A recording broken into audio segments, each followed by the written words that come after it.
Bismillahirrahmanirrahim. Alhamdulillahil wajid alladzi lam yakun lahu waladun wala walid. Asyhadu an la ilaha illallah wahdahu la syarika lahul wahid. Wa asyhadu anna sayyidana Muhammadan abduhu wa rasuluhu syahid. Allahumma salli wa sallim wa barik ala sayyidina maulana Muhammadin al-qaid wa ala alihi wa sahbihi alladhina sahibuhu birrakhai wasyada'id, amma ba'du.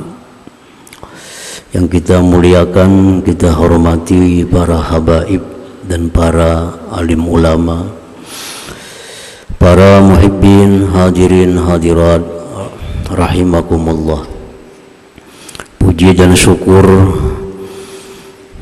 selalu kita haturkan kehadiran Allah Subhanahu wa ta'ala atas limpahan taufik, hidayah dan inayahnya kepada kita, sehingga kita bisa kembali berkumpul di Masjid Bustanul Muhibbin yang penuh berkah dan rahmat ini.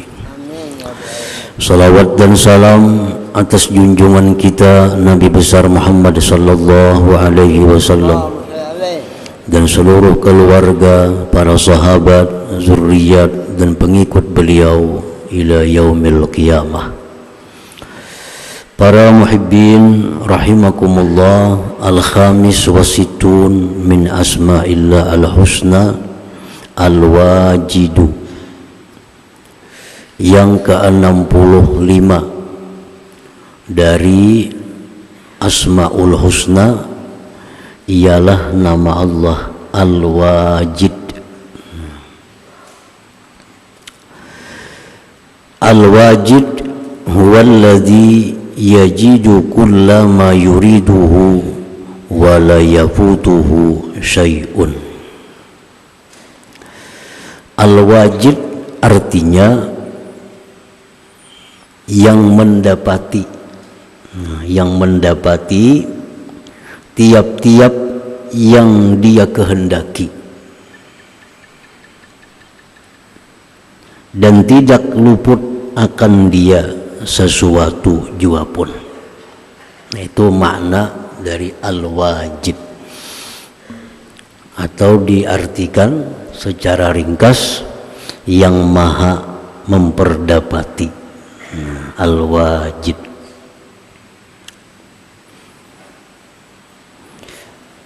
Jadi apabila Allah Subhanahu wa ta'ala menghendaki sesuatu, apapun yang dia kehendaki, maka pada saatnya nantinya ia dapati sesuatu yang dikehendakinya tersebut. Apapun yang dikehendaki oleh Allah, maka pasti dia akan mendapati yang dia kehendaki itu. Misalnya Allah Subhanahu wa ta'ala menghendaki si Fulan bin Fulan lahir ke dunia pada tanggal 2 bulan 2 tahun sekian. Nah, itu Allah menghendaki itu. Allah menghendaki lahir dalam dunia Fulan bin Fulan tanggal sekian, jam sekian, hari ini, tahun ini. Nah, maka pada tanggal tersebut ia dapati apa yang dia kehendaki itu. Kada bakal luput, kada bakal selisih, kada bakal tertunda. Allah menghendaki hari Ahad akan hujan jam sekian sampai sekian, maka pada hari Ahad itu dia dapati hari hujan jam sekian sampai jam sekian. Nah, itulah makna daripada al-wajid, yang maha memperdapati. Para muhibbin rahimakumullah. Nah, disitulah perbedaan dengan kita, hamba makhluk yang lemah. Kita banyak menghendaki macam-macam, tapi nyatanya kadang kita dapati kehendak kita itu. Kita hendak isok orang bayar hutang, sekarangnya isok kadang bayarnya hutang. Nah, kadang kita dapati kita hendak anak kita ini pak ibadat, kita hendak anak kita ini jadi orang baik. Nah, sekalinya nyatanya kita dapati anak kita kada sesuai dengan yang kita kehendaki. Nah, itulah manusia, hamba Allah. Lain Allah. Allah bila menghendaki apapun, dia dapati kehendaknya itu pada waktu yang dia kehendaki itu. Nah, para muhibbin rahimakumullah. Jadi al-wajid yang ke-65 artinya maha memperdapati. Di dalam Al-Quran Al-Karim Allah menyebutkan tentang namanya Al-Wajid. Inna wajadnahu sabira ni'mal abdu innahu awwab. Nah, kami mendapati Ayub, salah seorang nabi. Kami dapati Ayub itu orang yang sabar, dan sebaik-baik hamba adalah Ayub yang selalu kembali kepada Allah Subhanahu wa ta'ala. Jadi sebelum adanya Nabi Ayub, Allah sudah menghendaki akan ada nantinya seorang hamba Allah yang namanya Ayub. Dia itu menjadi orang yang sangat sabar. Allah menghendaki itu. Setelah ada Nabi Ayub sesuai waktu yang dikehendaki Allah, dia dapati memang Nabi Ayub itu adalah hamba Allah yang sangat penyabar. Inna wajadnahu sabira. Kami dapati Ayub itu seorang hamba yang sabar. Para muhibbin rahimakumullah. Di dalam banyak kitab-kitab tafsir Al-Quran yang menceritakan tentang Nabi Ayub alaihissalam. Nabi Ayub ini keturunan Nabi Ishak bin Nabi Ibrahim alaihissalam. Jadi lain jalur lawan Nabi kita. Kalau Nabi kita dari Ismail Ibrahim, kalau Nabi Ayub dari Ishak Ibrahim. Kan Nabi Ibrahim ada dua biji anak, Ismail, Ishak. Nah, dari Ismail turun Nabi kita.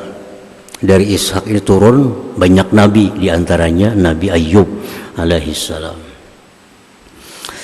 Nah, Nabi Ayub ini orang yang sangat kaya raya, ribuan mempunyai ternak, kada terhingga mempunyai kebun tanaman macam-macam, mempunyai banyak anak, mempunyai rumah yang bertingkat. Nah, di zaman bahari itu jarang orang bisa rumah bertingkat-tingkat itu, kecuali orang yang sangat kaya. Nah, Nabi Ayub ini punya rumah bertingkat-tingkat, sudah sangat kaya. Ditambah lagi Nabi Ayub ini orang yang taat kepada Allah, orang yang selalu zikir kepada Allah, orang yang selalu bersyukur kepada Allah. Sampai-sampai malaikat pun tiap hari memberikan salawat kepada Nabi Ayub alaihissalam. Nah, malaikat pun mendoakan, mendukung, sayang dengan Nabi Ayub alaihissalam ini. Ada satu makhluk Allah yang kada suka dengan Ayub, kada lain pada iblis dan anak buahnya. Nah, iblis sangat dengki, sangat benci dengan Nabi Ayub ini. Mana sugih, banyak bisi anak, mana ahli ibadah. Nah, lalu iblis sangat iri dengan Nabi Ayub ini. Lalu iblis berusaha untuk mengganggu Nabi Ayub ini. Pertama yang diganggunya iblis itu kebun. Pada satu malam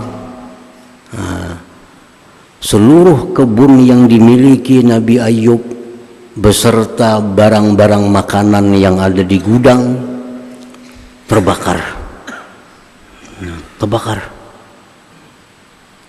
Dalam satu malam tuh habis semuaan kebun Nabi Ayub, kada bersisa lagi. Bahan-bahan makanan di gudang pun habis, kada bersisa, terbakar. Ini gawian iblis. Datang iblis menghabarkan kepada Ayub, "Hai Ayub, malam tadi seluruh kebun, tanaman, makanan yang engkau miliki terbakar." Apa jawab Nabi Ayub? "Alhamdulillahilladzi a'ta wa akhadha." Segala puji bagi Allah yang telah memberi dan telah mengambil. Dan itu sedikit pun kadang mengganggu ketaatan Nabi Ayub kepada Allah. Terbakar habis kebun itu sedikit pun kadang mengganggu, kadang melemahkan Nabi Ayub untuk tetap ingat kepada Allah, tetap taat kepada Allah, tetap bersyukur kepada Allah Subhanahu wa ta'ala. Alhamdulillah alladzi a'ta wa akhadh. Puji bagi Allah yang telah memberi aku dan kemudian mengambilnya daripadaku. Nah, di sini iblis sudah mengakui kalau kebun aja kayaknya Nabi Ayub ini kada jadi masalah, habis. Berapa malam berikutnya iblis ini menggoda, mengganggu Nabi Ayub, ternaknya ribuan Nabi Ayub, punya kambing, punya macam-macam. Dalam satu malam habis matian, kada bersisa lagi ternak Nabi Ayub. Datang iblis, "Ayub, malam tadi habis semua ternak kita matian, seekor pun kada ada lagi nang hidupnya." Apa jar Nabi Ayub? "Alhamdulillahilladzi a'ta wa akhadh."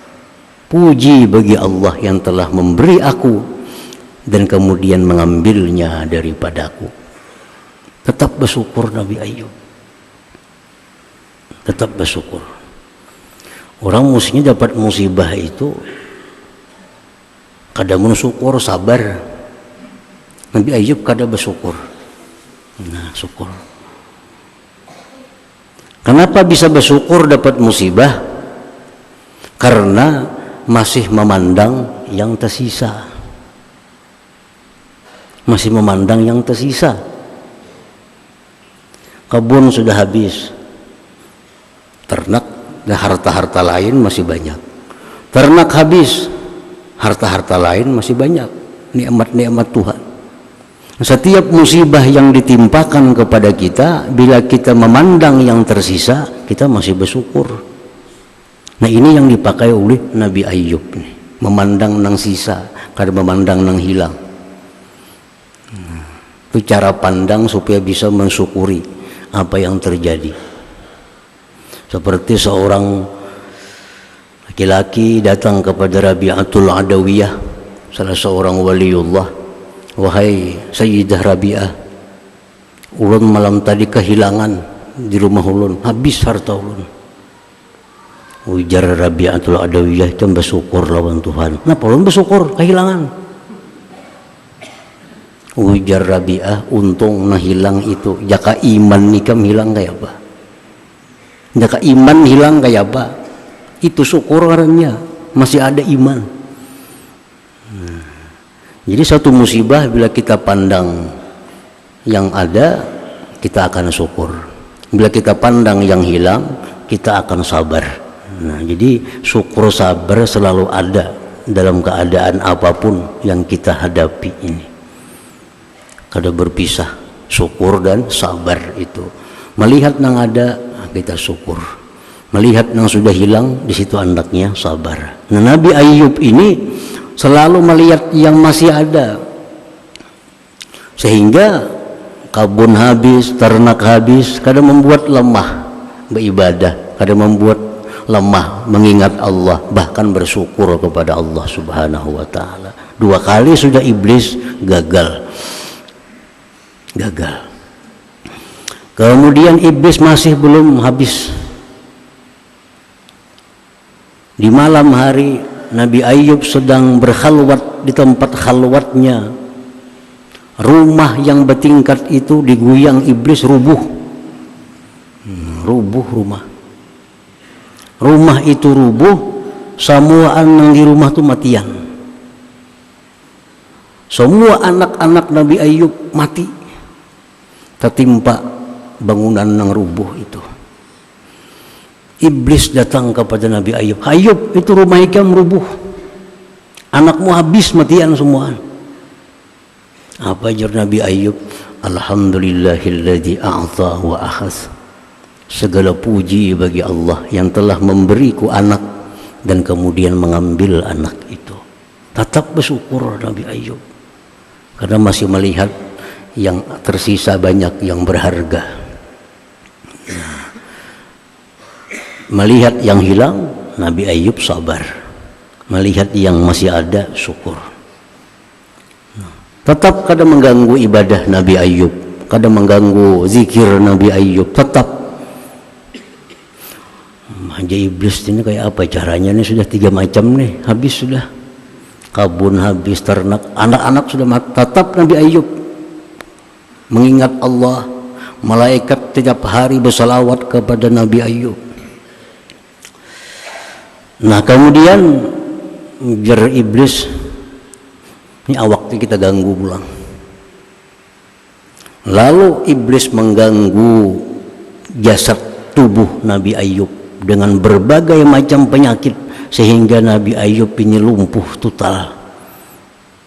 Yang hanya berfungsi akal dan hati Nabi Ayub, semuaan lumpuh.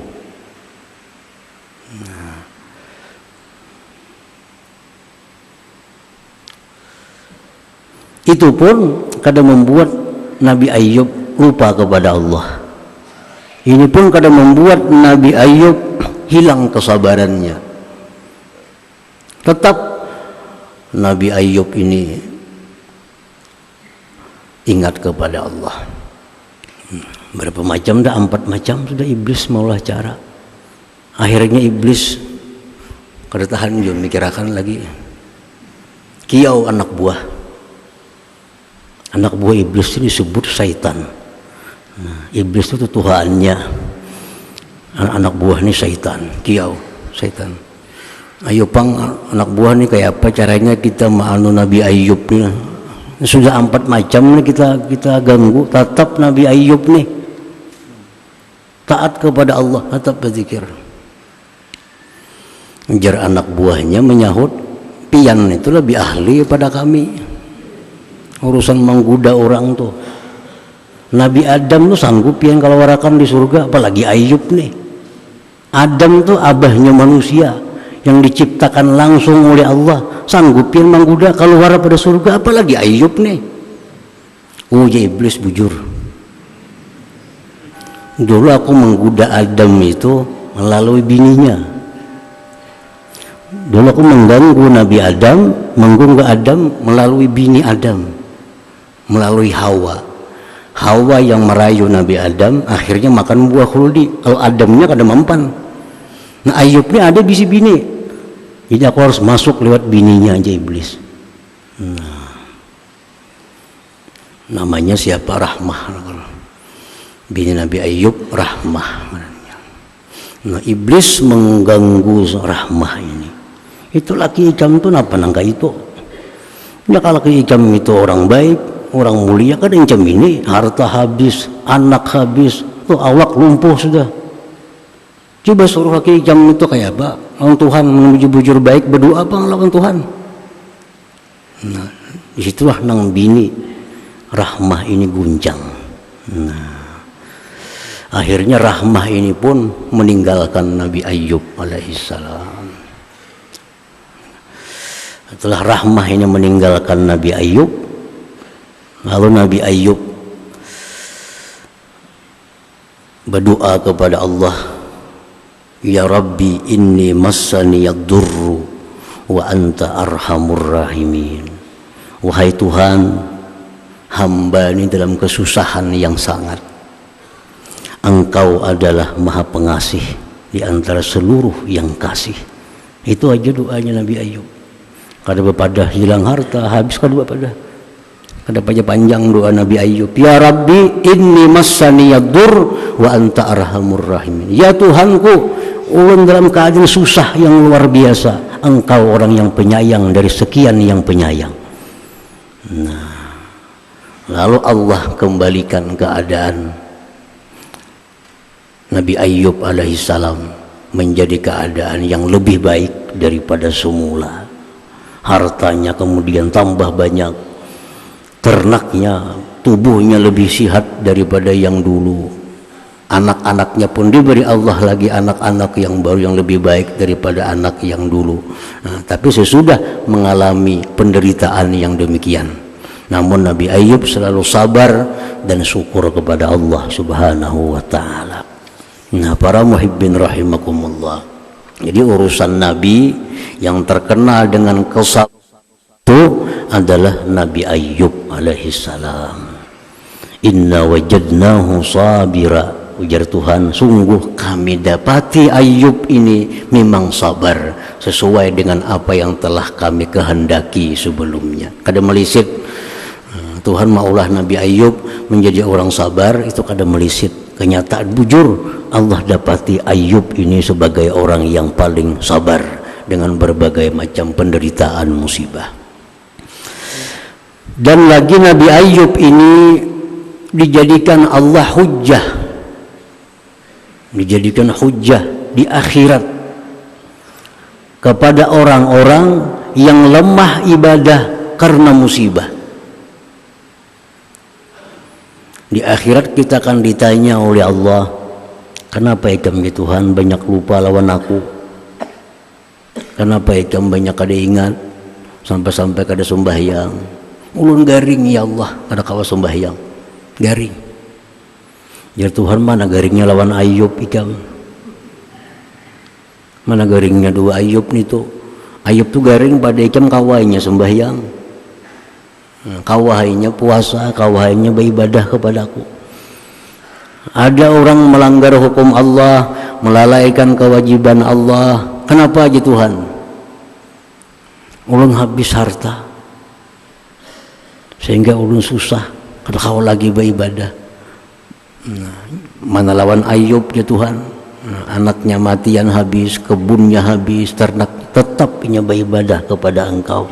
Nah, jadi Ayub ini hujjatullah, jadi hujjah Allah kena di akhirat.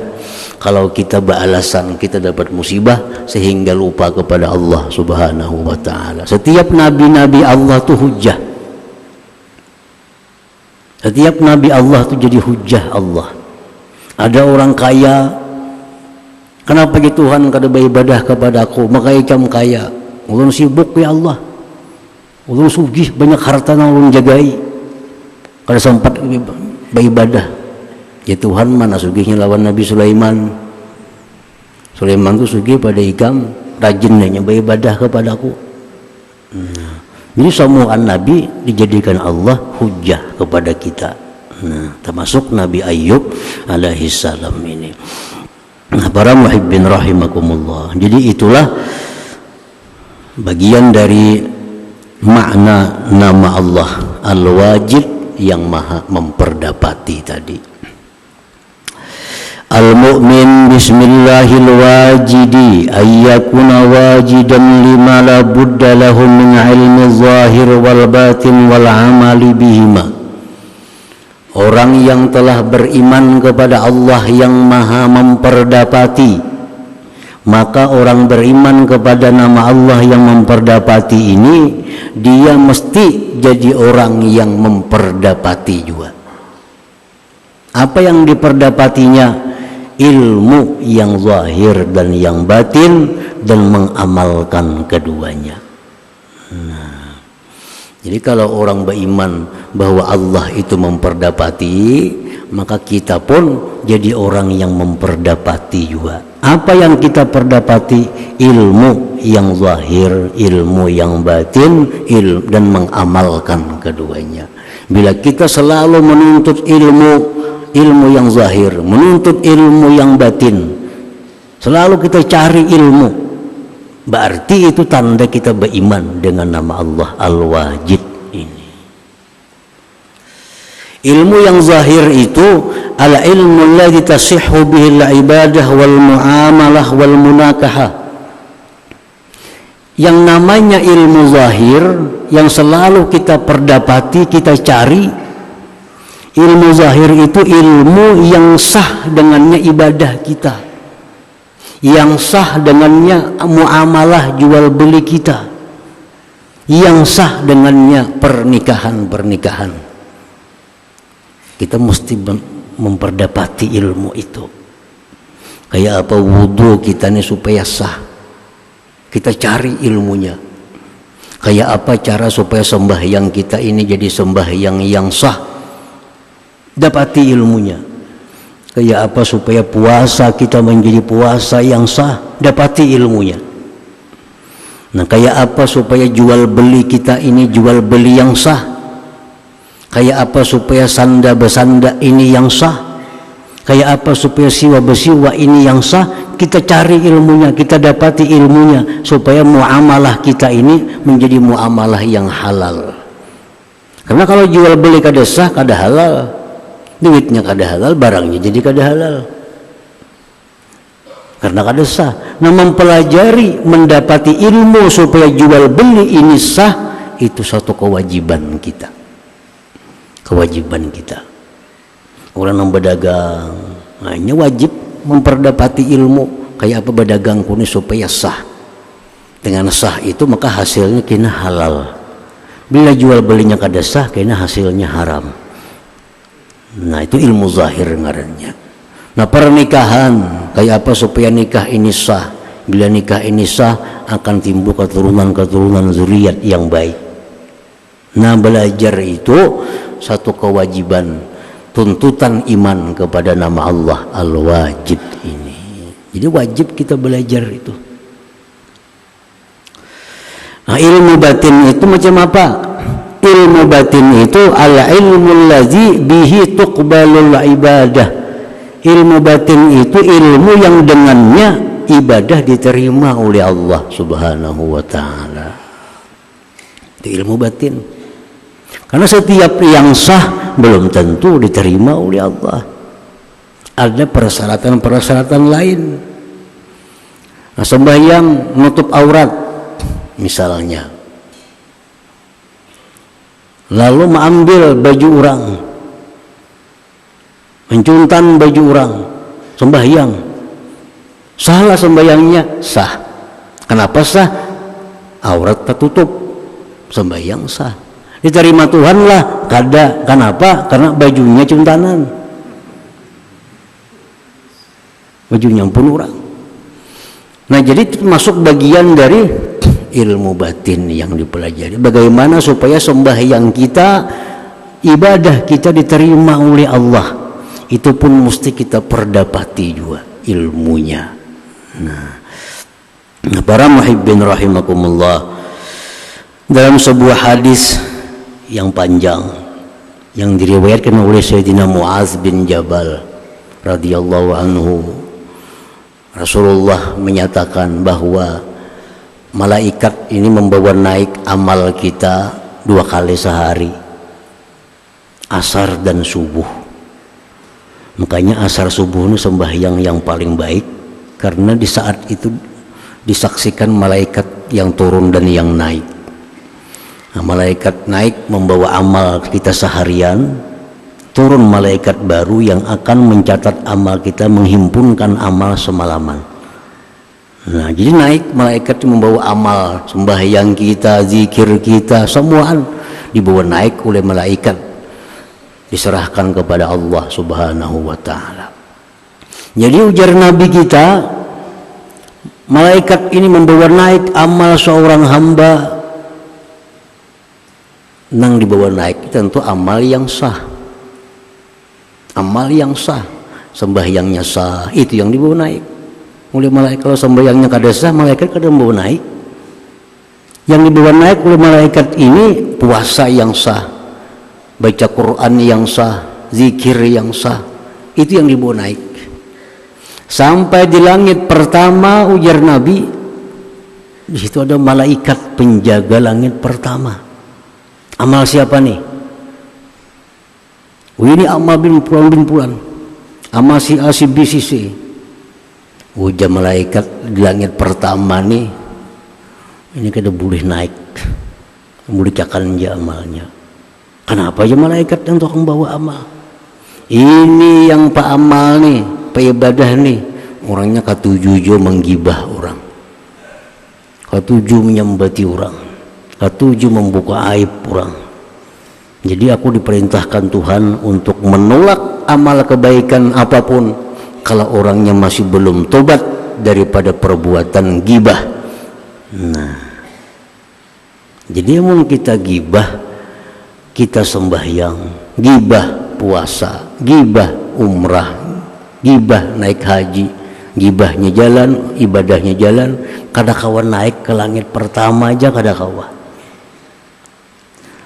Ini mesti tobat daripada gibah itu.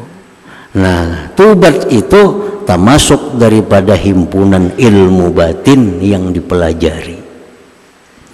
Jadi sebelum sembahyang tuh kita disuruh bertobat dulu, sebelum berzikir bertobat dulu, sebelum baca Quran tobat dulu, sehingga amal kita ini bisa tembus, bisa naik ke langit yang pertama dulu. Nah, jadi memperdapati ilmu tobat itu adalah satu kewajiban, tuntutan iman kepada nama Allah Al-Wajid yang maha memperdapati ini. Akhirnya langit yang kedua diperiksa lagi, langit yang ketiga, sampai ke langit ketujuh diperiksa-periksa.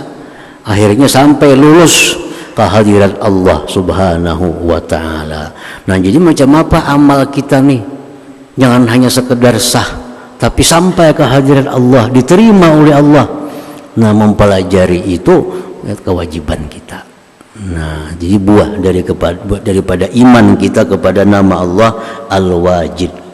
Sampai langit yang kedua, orang ini sudah tobat dari gibah, bisa naik amal ke langit kedua. Ujar langit kedua kada kawa. Sampai pertama aja nih, aku kada terima. Aku dilarang Tuhan menerima amal yang orang beramal ini angkuh, sombong dengan jabatannya, dengan pangkatnya, dengan hartanya. Ada kawa. Nah, jadi kalau kita ini bujur kita pendiam, kada bisa menggibah orang, tapi kita karena banyak harta atau karena jabatan tinggi merasa baik pada orang. Nah, merasa pangkat tinggi atau merasa banyak harta, kalau merasa mulia pada orang, kita sembahyang kalau kada tobat dari macam itu, kada akan tembus bisa langit yang kedua. Kita diterima Allah Subhanahu wa ta'ala. Jadi kita mesti tobat juga. Kalau selama ini kita merasa mulia karena pangkat tinggi, merasa mulia karena harta banyak, tobat kepada Allah Subhanahu wa ta'ala. Nah, langit ketiga orangnya sudah baik, di langit yang ketiga kalau bisa, aku ini diserahi Allah tugas menolak amal orang yang sombong, yang angkuh dengan ilmunya, dengan amalnya. Inya merasa baik pada orang karena pak amal pada orang. Inya merasa baik pada orang karena merasa banyak ilmu pada orang. Nah, orang semacam ini kalau kada tobat, amalnya kada bisa tembus langit yang ketiga. Tobat juga dari itu. Nah, jadi kalau kita sudah tobat dari segala dosa, amal yang sah yang kita lakukan ini bisa sampai ke hadirat Allah Subhanahu wa ta'ala. Memperdalam masalah tobat, mengamalkan ilmu tobat, itu bagian dari ilmu yang batin. Nah, para muhibbin rahimakumullah. Jadi itulah sebagian penjelasan dari nama Allah yang ke-65 Al-Wajid, yang maha memperdapati itu. Kemudian yang ke-66 nama Allah Al-Majid, pulang Al-Majid. إلى حضرة النبي صلى الله عليه وسلم. الفاتحة. بسم الله الرحمن الرحيم. إياك نعبد وإياك نستعين.